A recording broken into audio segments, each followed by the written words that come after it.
So we've been asked a lot about our adventures and are they actually what they appear to be?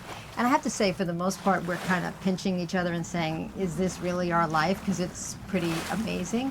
But there have been some unexpected challenges, and life is never easy all the time. And certainly when you're out and about in a sailboat, those downtimes can be a little bit more extreme. So we thought we'd get real and tell you a bit about some of the unexpected challenges. Are you ready to do that? Let's do it. Okay. So why don't we start with unexpected mechanical failures? Do you want to address that a little bit, since the burden is more on you to address those things? Yeah, I guess basically you always need to expect the unexpected and be prepared, and always have a plan A and plan B for when something goes wrong, whether it's sailing on the rig. We've had some mast issues and get issues. into like a couple of the examples, and then we'll talk about the lessons. But tell them like some of the stuff that's happened that we didn't anticipate. All right, well, the biggest one, memorably, is that the engine died in a critical position. We were on a lee shore. It was blowing 30 knots, and we had 4 meter swells pushing us on towards the rocks. So when the motor died, we didn't know. I have not really, at that point, that was a year ago, been that well versed in turbo diesels. And so plan A was put up the jib quickly. So we unfurled the jib and we're able to claw off the lee shore. Well, I think I'll chime in there and Yes, just say, please. because I didn't have as much experience as Corey did, I was pretty freaked out. Here we were with no motor, and the boat was rocking uncontrollably from side to side. No steerage at all, because as you know, with a sailboat, you either have sails or you have a motor. Well, we were motoring and we had no motor. So, of course, Corey went right to the logical thing to do, which was to unfurl the sail that is the easiest to unfurl, because we've had some issues with our main sail, too. And that roller furling jib comes out very quickly. So he was definitely more calm, and as soon as I saw that he had a plan, let's just call it at this point A, I was okay. So what happened after that plan A? How did that go? Well, it went well for a while. So we were clawing our way off the lee shore. So no longer being 50 or 60 yards away, we were, I don't know, a quarter mile. And so I'm down below then in the engine room trying to figure out why the engine died. Which, by the way, I was not so happy about, because I was at the helm with no Corey, with the boat going from side to side like this and just kind of like holding on and trying to keep us off the rocks. And then what happened? And so we were doing all right, and I'm checking all the things on the engine I could think of that might have made it stop. And then suddenly I hear a bang! Well, let me just say that I heard what sounded like an explosion and wondered if my husband was kind of, like coming apart in bits down, because I had no idea what happened. When in fact it was just the head of the jib that we're using to sail tore off from the top of the head sail. Just. And Yeah. then the sail came crashing down on deck. So it's a very large sail. We're a 45-foot boat. And so it made a lot of noise, which made her think it was the explosion. And I was thinking, what did we hit? Because I was down in the engine room. And I was thinking our plan A is now shot, because now we're uncontrollably going from side to side in these. How many meters were the swells? They were really. We probably had 3 to 4 meters. 3 to 4 meters. So 15 feet. With winds gusting to 30 35. knots? 35 It was blowing knots. that day. Okay, so you can imagine now we're out of plan A, and of course, in my mind, I'm panicked, but Corey had a plan B. So, all right, well, let's go with the next sail. We had some issues. We just got repaired on Wait a our second. boom First furler. of all, we got our life vests on, right? Yes, had our life jackets on. So, let's put the mainsail up, but only partially. So we cranked that up. We'd had some issues prior, but we got that up in a reef position. And we're able to then to continue sail, get steerage, and continue away from the rocks and all that kind of stuff. Where we headed had been upwind another 15 miles for the next safe port where we could go, or back down about 30 miles where we came from. But so it was much easier to sail downwind with a reef main in 15-foot waves, so we made that option and sailed the other way. We did, by the way, issue a pan, so not indicating to the Coast Guard that we had some sort of an issue that could get worse. We did not need evacuation, but we wanted them to at least know what was going on, which I think was a really good call, except that we were not within hailing distance of any Coast Guard. VHF radio did not have the distance. We were up against Exactly. cliffs and too far away from a station. So we did actually make cell phone contact with them, so they at least knew what we were dealing with, which was really helpful. By the way, we found out later on that in Greece, if you do actually require the Coast Guard to come to your assistance, that you then lose control of your boat, in the sense that they will impound your boat until you can prove that it is seaworthy. So it's a really good thing that we ended up not needing them. But what's the point, here, other than the drama? Well, the point is expect the unexpected, be prepared, and have plans, contingency plans for things to go wrong. Something I learned that was very important at that point as well is that I was calm, cool, and collected because I have a different experience level than Denise does on this type of stuff. Right. And she says, I'm calling the Coast Guard. And my mind went to, oh my gosh, she's calling for a mayday. And so I said, look, this is not a life-threatening situation yet. Yeah. I should have never said yet. Yeah, that was a big mistake. I was Wander up mentally again. making sure that our, will and trust were in order and what have you when he said yet, because I was like, okay, this really is as bad as I thought it was. But I will say that my level of tolerance, how do I explain this? That after that incident, She doesn't freak out as I quickly. don't freak out as quickly. Thank you. That's Put it in layman's terms. And I think if we're in a bad situation, we tend to talk through now. So what is going to be? What's the plan A? What's the plan B? What's the plan C? Of course, you can't always do that, but there are times when you can. Like you going out, for example, to fix something on the bow when it's 30 knots of wind and pretty dangerous, I put on my life jacket and I tell her what I'm doing. Exactly. So So anyway, but in terms of the actual lessons learned, so you mentioned some of them. You said, planning, and I assume also you can talk about some others as well, but having spare parts. I mean, you have just about every spare part known to mankind. well, you do until you find out you don't. So I mean, certainly True. that's the case. Like there's more hoses I would like to carry for this boat, but there's just so much you can carry for the engine. So, but yes, we carry lots of extra parts. What it turned out in that scenario before is that our main engine relay had worked loose and disconnected, which shut down the engine and unfortunately shut down everything else. So we couldn't tell what was going on, couldn't diagnose it because that's the electrical, I guess, relay or part that everything downstream goes from that. So we learned that later on. So we've had other mechanical issues with the mast and boom, and it's just a matter of being resourceful and not being afraid to go to the top of a 70-foot mast if you need to, and just I will always working be safely. afraid of that, just so you know. So her job is to crank me up. Fortunately, we have electric winches, and I always go up with 2 lines. I go up on a halyard with a second halyard as a safety line. My only fear is that once I'm up there, she'll decide to leave me up there, and so I'll just, Only if you've been really mean that day. so. But it's just being prepared.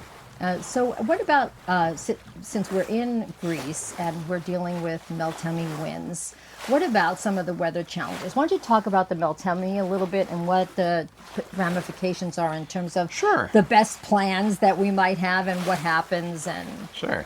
So the Meltemi is strong winds that are in Greece. I guess it's actually a Turkish name for the strong winds.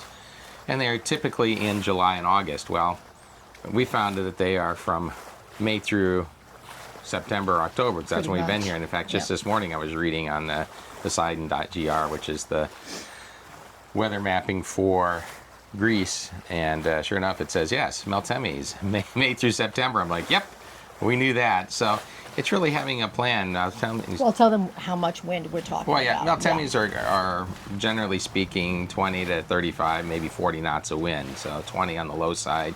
Usually 30 to 40 is what it's blowing. So that kicks up some serious waves, and it's quite windy. And this boat has such a big rig on it, it is really overpowered. And the mainsail with the roller boom furler, still trying to figure that out and Yeah. getting it properly reefed and whatnot. So when it's blowing 35, it's uncomfortable. I mean, and uncomfortable. When we're talking uncomfortable, just to be clear, it's like, it's if you're going upwind in particular, you're just banging. You're just banging along the waves, sometimes for, 10, 20 miles. And uncomfortable is, yeah. And healing a lot and rounding up. So paying attention to the weather is huge, and not only what the weather is doing is where you can go. Like, for instance, today we knew it was going to blow. We're not out sailing right now because it's blowing a pretty much consistent. I'm looking at the anemometer. It's only 20 right now, so but it's gusting 25, 27, 28. And white caps. I think it's a bit uncomfortable. So we're in an anchorage that is a protected anchorage. So as we Tell them what you mean by protected. Yeah. So it's okay. Protected means that if you look out there, the waves aren't that bad. If you were to see in our background over at my shoulder as we're spinning on our anchor, is that we're on a shore that's a windward shore, so there's an island right in front of us, actually mainland, and it's protecting us from the most of the wind, and also there's no chance for the waves to build up on this side of the bay that we're in. It's flat here. If you look on the other side of the bay, there's probably 4 to 5 foot waves, and it's a very small bay, so it's kicking up quickly. So to know where you can duck in and anchor, or going to a safe haven or mooring, or tying up to a town wall. But there is a problem with the predictions too, right? Every time we use Windy or some other app to make sure that we know what the wind direction is and where there will be a protected anchorage and how high the wind will be, then what happens? They're often incorrect. Anymore I'd say, all right, so let's add 10 to 15 knots to the wind prediction, and we can have a variance of 180 degrees. So sometimes they are right, they're just not right at the right time. Like, for instance, coming in here yesterday, the wind I'll check out that noise. You keep going. Yeah, the wind did clock around, but earlier in the day we were not protected, and they said we should have been protected by 3 in the afternoon. The wind didn't really shift again to the proper direction that we chose this anchorage for until about 7 o'clock at night. So by 7 at night it was all settled in and we're protected, and then it did kick up at about 3 in the morning to the high winds that it was predicted, and that's why we chose this location. So always have a plan of where you're going to go, and then a plan B of where you can go if that plan didn't work out. So, and I will say that in terms of challenges, I mean, between that issue and potentially, rolling a lot at night, and noises that the anchor chain makes against the hull, sometimes you're dealing with sleepless nights, so that is a challenge as well. And I would say, do you need to look at your navigation? I'm just checking the boat behind us to see how we're doing on our swing. They look closer, so I just checked to make making sure we're not dragging. Just looked on my my Anchor Pro I have going. It tells us exactly how far away we are on our anchor and what we're swinging. So Sounds if I good. seem a little distracted, I'm just paying attention to what's going on around us in the world today, because it is quite windy out and we're in an anchorage, and no one wants to drag anchor or have anyone else drag anchor, so occasionally I'm glancing about. I think it's worth it to talk about some of the interpersonal challenges too, because I remember when you and I first started sailing together, we went on a big trip, and someone said to me, "Oh, don't go on a long sailing trip with him. You'll be, in these confined quarters, and it's not like you can escape, and it's going to break the relationship." And my attitude was like, okay, then break it, because of course, Yep. sooner rather than later, right? Exactly. Which obviously it didn't do. But nevertheless, we deal with certain challenges. And as Corey alluded to, he has a lot more experience. I mean, he's been sailing and racing since he was 12. 12 years old. So we won't tell them how many years, but decades. That's a lot. And I've been sailing for 6 years. So there is a huge discrepancy in experience, a huge discrepancy in strength. And also, I would say a huge discrepancy in tolerance, because he's seen it all, right? He's seen it all, he's done it all. And so none of these unexpected things, well, I don't know about none of them, but most of the unexpected things are not new to him. Most of the dangerous situations he's dealt with before. So there's that difference. And there's also some tolerance differences. So, for example, Corey loves to sail, as do I, but he loves to sail to the point where if it were 3 knots of wind out there and we were barely moving and we had, say 30 miles to cover, he would work with the boat and work with the wind, for an extended period of time. I'm going to say probably hours before he gave up. And I would be like, okay, can we just abandon this and just get on with it already? I want to get to the anchorage. I want to cook some food. I want to have a glass of wine. I want to relax. And so we're not always on the same page with that, right? Yes and no. So What do you- we get to the same page. We get to this, but I think, but that's the point I wanted to make is that, if he were the type that was going to say, we're sailing no matter what, I'm going to do this. I'm going to, deal with the elements or whatever. Or I was the type that was insistent that we get on with it, it wouldn't work, right? There are times when he really wants to try it that I just busy myself with other things and don't worry about it and just relax and enjoy the experience. And there are times where he can see that I just really need to get through this particular passage for whatever reason, wherever we're going, and he cranks up the motor and gets on with it, right? Yeah. Who was it who said, yes, Yes. who was it who said happy wife, happy life? You. I Yes. think you invented it. No, but that's a two-way street too. Happy That's true. husband is important Yeah, too. So yeah, it's 100%. give and take. So a caveat is that I very rarely will throw it in if we're racing and we race back home. And if there's no wind, I'll keep racing. And whereas if we're cruising and there's no wind, it's like, well, it's not a race. There's no competition here. So,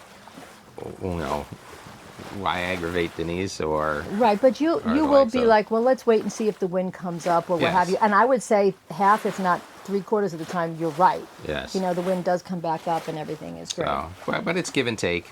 But I mean, imagine if, if we were taking a very long passage and he was insistent and we turned, what should have been, I don't know, a 6-hour passage into a 10-hour passage. I mean, some people would be okay with that, some people wouldn't. But I think the point is that the attitude of, being right is overrated, right? What's important is that both people are having a good time and that sometimes you might have to compromise more, sometimes I might have to compromise more, but as Sure. long as it's a compromise, we're Yep. usually in good shape. Exactly. And Denise is a good sport, and even when we're not racing, I'm on with the adage of when two boats meet, there's always a race, at least in one cockpit. So if I see another boat, I'm like, all right, that's the one you got to catch or run down. And she goes, we're cruising. I was like, no, we got to make the boat go faster. And she's like, okay, and steps up. So Yeah, most of the time. Most of the time. So let's see what else we can share with them. I'm trying to look at, I have some notes over here that I can look at. I just, let's see, I think I have a few personal reflections, I guess. One is to try to have, I don't want to say no expectations, but as close as you can get to no expectations, the happier you will be. Because we could, Corey is so good at this planning itinerary and, knowing where we can go under certain circumstances and having a plan, which is really important. But if in my head I'm stuck with, we're only going to do one night here because it's not that interesting and 2 nights here because it's more interesting or what have you, and I can't just let it go because the weather doesn't cooperate or we're tired or we need to change the rhythm of things, then I'm going to put myself in a bad situation. Are Yes. you worried about the anchor? Yeah, I'm just seeing how we're saying. We're still good. We're still good. Okay. Yeah. So that's one of my personal reflections. How about you? Yeah, I think that just being also in tune of what the other person is. I remember our first cruise that we did, and that was on the East Coast to Martha's Vineyard and Block Island and the lake. And said to Denise, oh, we're going to go to Block Island today, I think the third day. I remember this. And we're trying to get there, and the wind and the tide was just not favorable. And finally I was like, this is just stupid. We're going to get there after dark. Let's turn, and we'll go in and kick into Jamestown, and then I go had a from little there. pout on my face. And she had a pout. I didn't could tell. But she's like, oh, it's okay. And I was like, she looked like a hurt puppy. I was like, and so well, I'm just telling you, I was new early on in our relationship. And so we went to Jamestown. The next morning, the wind and tide was favorable. It's like, let's get up early. And we went out to Block Island, had a True. wonderful day. So True. it's being able to shift gears, but being in tune of, she swore up and down that she wasn't disappointed about not going to Block Island, but I could tell. I was disappointed. Yeah. So we made it happen. Yeah, but over time I've just learned just try to enjoy the experience. When things go wrong, I really, really do try to figure out afterwards, maybe not in the moment, what went wrong and why. Because it's totally fine to make mistakes, especially me. I'm going to make them all the time, but to not make the same mistakes twice or 3 times or more, is really, really helpful. So we tend to do like a little debrief, right? Yep. After the fact of like what went right, what went wrong, what can we Right. do next time? So. I mean, and I'll say to Corey, okay, exactly why did that happen? How, what could we do in the future to prevent that from happening?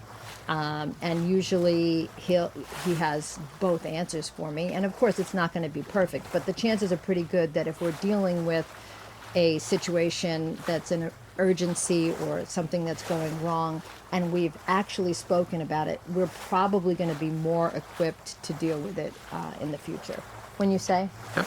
And I say, listen and think outside the box. Sometimes, Denise, who doesn't have the experience, just says, I have this idea. It's like, oh, here it goes. And then she comes up with something that I thought was to be completely outlandish. And I was like, holy cow, that makes sense. Never thought of that. So That's true. think That's outside true. of the box and listen to opinions of others. Very true.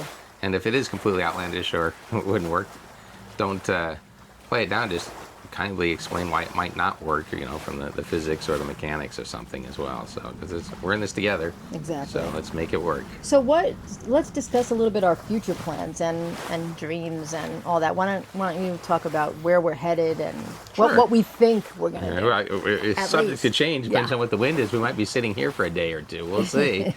But last year we purchased the boat in Cyprus and then cruised the coast of Turkey and did the Dodecanese, left the boat, and then came back this year and started in the Dodecanese, sailed across the Cyclades, and then now we're in the Peloponnese.